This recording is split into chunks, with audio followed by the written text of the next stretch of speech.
Hello and welcome to my Safe 360 podcast, the future of workplace mental health. And today, Dom Fleeton, who is a partner at K&L Gate, joins me. And we're going to be talking about health and safety laws in Australia and what employers need to know to avoid costly penalties and what's changed over the next, or what is changing over the next 12 months, what we foresee. Welcome, Dom. How are you? I'm very well. Thank you for having me back. Awesome. Great to be here. Excited to talk about this. Yeah, absolutely. So for people that don't know, let's just start right from the beginning. Yeah. What are regulators? Sure. So in Australia, we've got a system whereby each state and territory has its own work health and safety legislation, and then the Commonwealth has its own version as well. But for each state, each jurisdiction, it has its own body which is set up to enforce compliance with the laws in that state. And in most, if not all states, you have more than one regulator. So in Victoria, where I live, you have WorkSafe Victoria, but you also have, for example, a regulator that's bespoke to the energy sector or parts of the energy sector, Energy Safe Victoria. They're set up under the legislation, and the legislation sets out what their functions are and sets out what their powers are. And generally, the context in which employers and organisations will deal with a regulator is where there's some sort of investigation going on. There are other circumstances as well, but that is their primary function. Okay. So how would, if I was an employer, how would I come across a regulator? What would have had to have happened for a regulator to be knocking on my door? Yeah, there are effectively three key ways that can happen. The first is where a notifiable incident occurs. So under each bit of legislation, it says if an incident of this kind happens, then you need to notify the regulator, usually by the fastest means possible. And in some places, you have to do it in writing as well.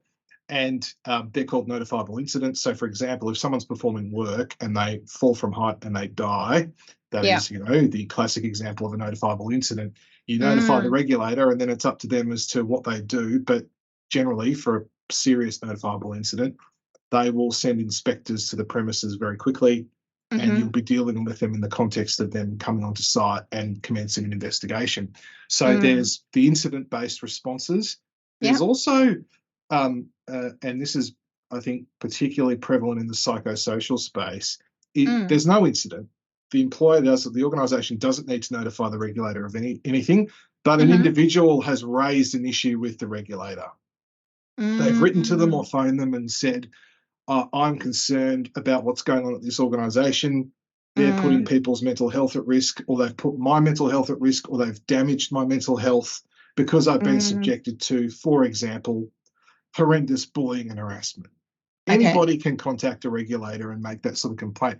And the thing is that once a regulator has a report like that, once they sees of it, they have to do something. They can't just ignore it. So they will take some steps. So you will hear from them. Now, the way in which they manage it will vary. And part of that will depend on how much credibility they think the sort of complaint or complainant has. But there will be some steps taken. And so that's very common for, we've seen a lot of clients where we talk to them after they've been contacted by a regulator, and it's the first they heard about an issue to do with mental health issue or bullying or harassment or work stress or being overworked. The employee, sometimes they've raised it with the employer, but oftentimes they haven't. They've just gone straight to the regulator, and the regulators come to them. So that's that's quite. So they don't actually push them back and say, "Have you contacted the first port of call is for you to show us evidence that you've actually spoken to your employer about that." That's irrelevant. They can go straight to them and get it investigated straight away. Yeah, I think that they will ask those questions, but they'll also ask the questions of the employer. So, for example, one of the very preliminary type questions you'll get is, show me the sort of policy that you have to deal with, for example, bullying and harassment, and what are the processes that you have available for employees who have concerns about this sort of behaviour to report it to you. And oftentimes that's where it ends, because there are those processes and policies in place. The regulator might take the view this seems to be a one-off. It's to do with one individual. There's nothing which suggests to us that there's a broader systemic problem. It's not, doesn't fall into the category of very, very severe behaviour, whatever it might be. They've got to make all sorts. They've got finite resourcing. They've got to, triage these sorts of things. So they'll ask the things, but to your point, they'll ask the individual. But my experience is they'll want to test that with the employer as well. So that's two. That's sort of the complaints avenue. The third is just broad industry engagement. You might come into contact with regulators from time to time through industry associations or industry bodies, and they might be conducting seminars or education campaigns, and that's which is all very good and positive and proactive. But there's also the sort of proactive element to their activity, where sometimes they're referred to as an industry blitz. Sometimes they're just referred to as sort of proactive auditing, whereby and each regulator has its own specific priorities. So here in Victoria, there was for a good long while, one of the key priorities of WorkSafe Victoria was the amount of people falling from height. Yeah. So there were inspectors going out to all sorts of construction work sites, really just looking at that.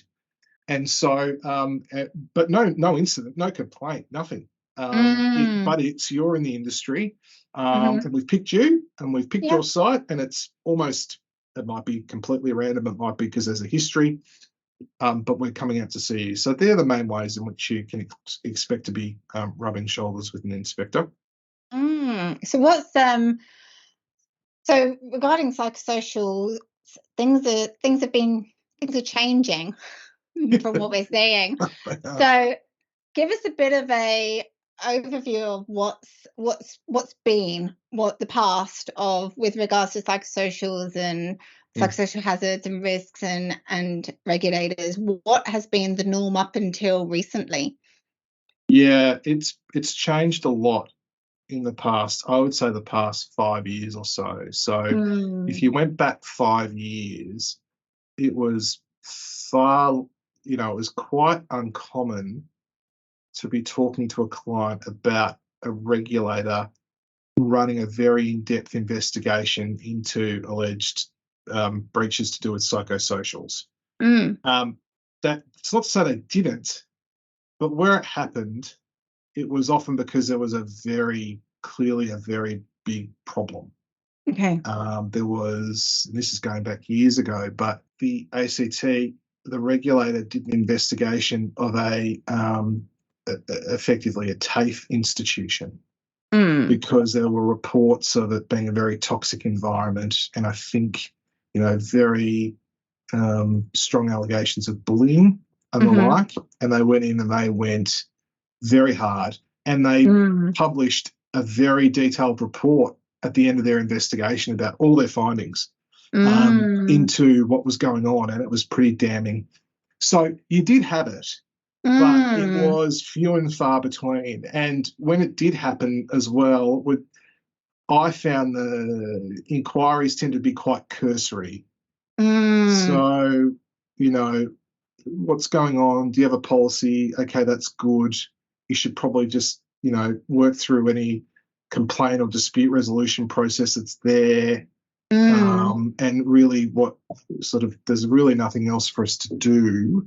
Yeah. But fast forward to now, and it's very different. So tell me, what's it? When do you think the big shift happened? Like, was it a year ago you could start seeing things shifting, or when do you see that things started to pick up a little bit? I think it's hard to pick a moment in time. I would say about 2 years ago or thereabouts, maybe a bit longer now, given the way that time passes, but started to see a much greater willingness to pick up a matter where they thought there was a breach in terms of exposure to psychosocial risk, and run a very deep investigation and then prosecute. And this predated all of the new psychosocial regulations that have come into place and are still coming into place. But it was also after the Boland report back at the end of 2018, which said employers, we need more scaffolding in the legislation around psychosocial risk. Employers focus on physical, and they don't understand how they're supposed to comply with these obligations in terms of psychosocial as a very broad sweeping generalisation. But that was the key finding. So it's definitely post that. And I think what has happened is, and based on the way I've sort of seen the investigations play out and their methodology, is that there's been a lot of work behind the scenes in terms of getting parts of inspectorates better trained and equipped to understand what these issues are and how to investigate them properly. I mean, in Victoria, there's a separate unit in the inspectorate called the Psychosocial Unit. And you can see when they come in, they follow a very sort of careful but specific path. So they want to see policies in the first instance, and they want to see procedures and the like, and that's all very common. That's what you got before. But then they want to see, okay, well, we want to see risk assessment. Okay, and now we would like to see these documents, which when you look at them, you stand back, you go, well, what they're looking for is evidence that the risk assessment was actually implemented. So I want to see these because I think they're all evidence of the controls that you identified. So show me that you implemented those controls. And show me that you implemented those controls in respect of this person.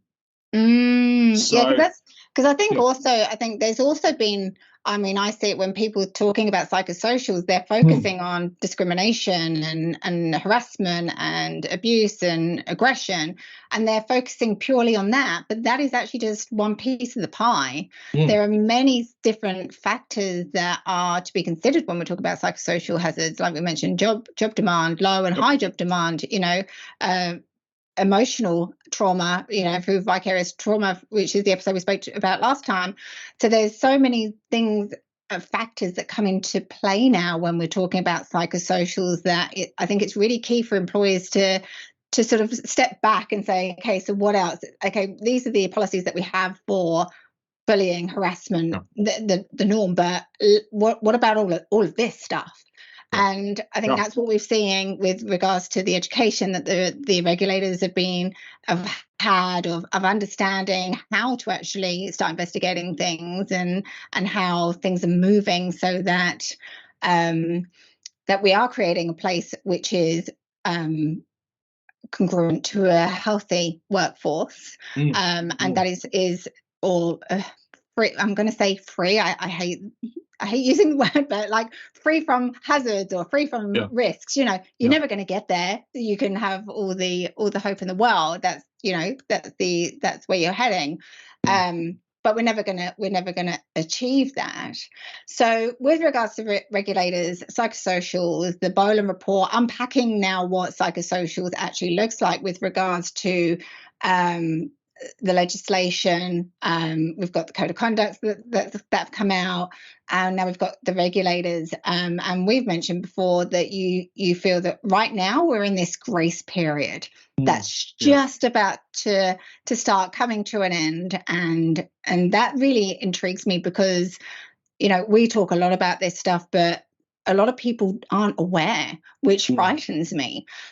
So let's talk about sort of this grace period that we're in with regards to the regulators and what it's going to look like in the next 12 months, because I think that's the sort of key thing that employers really need to be focusing on right now. Yeah, that's my feeling, that this has been, we're in a period of time where, like we both said, we had the Boland report, and arising from that, greater awareness, greater focus, but then leading to codes of practice. The regulations coming into effect. They've been picked. New South Wales was the first to move on it, but everywhere else is sort of really coming over the past 12 months. I think by Christmas Day, that's when South Australia is supposed to come into effect. By Christmas Day, it'll be everybody except Victoria, as far as we know. And you've got But what I've seen is, I think, a very deliberate move on behalf of regulators to start getting out there and saying, this is here. We're focused on it. We want you to be focused on it. And I've heard lots of clients where they've had interactions with inspectors where some of them have just been proactive, just trying to really just show a bit of presence and say, listen, this is happening. And a few inquiries, just really just bit at the surface, just saying, look, have you got this and have you got this? And they might make a couple of informal suggestions and go, look, that's okay, you might want to think about this. There have also been other instances where, look, there have been complaints made. And the response has been, if we don't feel like we have to open a full-blown investigation, my reading of it has been, the messaging is, not this time. We're not going to do anything now, but if we have to come back, we will. And don't say you weren't warned. Yeah. So, and by the way, on the way out the door, we'll probably give you a couple of suggestions about what we sort of expect to see. Now, I don't have a problem with that. In fact, I think it's good. Like, I'd be, it'd be hypocritical of me to say otherwise, because I think it is an important part of the regulator's function to help educate. Absolutely. And I think that's what they're trying to do. And don't get me wrong, if they come across an instant of a blatant breach, they'll investigate and make a call about enforcement action, and that's entirely appropriate. But for everything else, it really is trying to lift the profile, and I think consistent with what the Boland report was saying, trying to raise the level of understanding up. But that will only last for a period of time before the attitude will be, how, we're only going to tell you for so long. Yeah. And really, there's been so much written about this. There's been so much change. There's been instruments developed like codes of practice and other lower level guidance material, greater understanding. We're telling you what these hazards are. We're telling you how to try and risk assess them. We've given you a lot. We've given you a lot of rope. So our patience will run out effectively. Yeah. And I feel like we're sort of, once we get into 2024, my feeling is, now, again, each state has had their regs in for differing periods of time. So I'm not saying that come 1 January in South Australia, given their regs are only going to start on Christmas Day, it's going to be like this. But for the states where they've been in play for a while, and even, I feel like even in Victoria, where we don't have our psychosocial regs finalised, we're waiting to hear from government about what that looks like. But I still think that, there's so much publicity about this that there'll be less patience displayed by the regulator here as well. Yeah. And rather than saying, okay, well, you need to lift your game on that, but we're not going to do anything formal. We might be back. It will be, well, here's an improvement notice, or here's a prohibition notice. Here's a big request for documents. And now I want to speak to this person, and now I want to speak to this person. Or, here's a Section 155 notice, and I want you to answer all these questions. And then I want to start speaking to officers in your organisation, because I want to understand what they're doing from a due diligence perspective around this. I think it'll start to ramp up. And to be fair, it would be, I don't think anyone can turn around and say we haven't been warned, just generally. So I feel like that when we talk about the grace period, that's what I think it is. Now, look, that might prove to be incorrect, but I feel like that's the way it's been tracking. And this phase or in won't go on forever. Yeah, absolutely. It's almost like I've always sort of said when, I started working with psychosocial risks and hazards and companies and stuff, it's sort of like, I remember when health and safety first came in and we had to wear hard hats on site, and physical health safety was an issue. And when it all first came in, it was like, yeah, that's nice. And it was sort of took ages for people to actually know that you need to do this. Yeah. And it's sort of like, and especially with COVID happening and that having an effect on people's mental health as well, it's almost like, why are we waiting? We cannot wait this long to catch up. We cannot do what we did with physical health with mental health. And what I'm seeing with psychosocial hazards and the risks and all the documentation and stuff, there is so much out there. Yeah. But the thing is that the problem is that there is so much out there. It's like, well, where do I start? I have no idea. Yeah. And it's daunting. You know, it's like, look at role clarity. Yeah. And then bring in the perception of that person's understanding of their role versus their, you know, how do you even know whether that is a risk or a hazard or not? You know, when you start looking at things like that, people sort of like,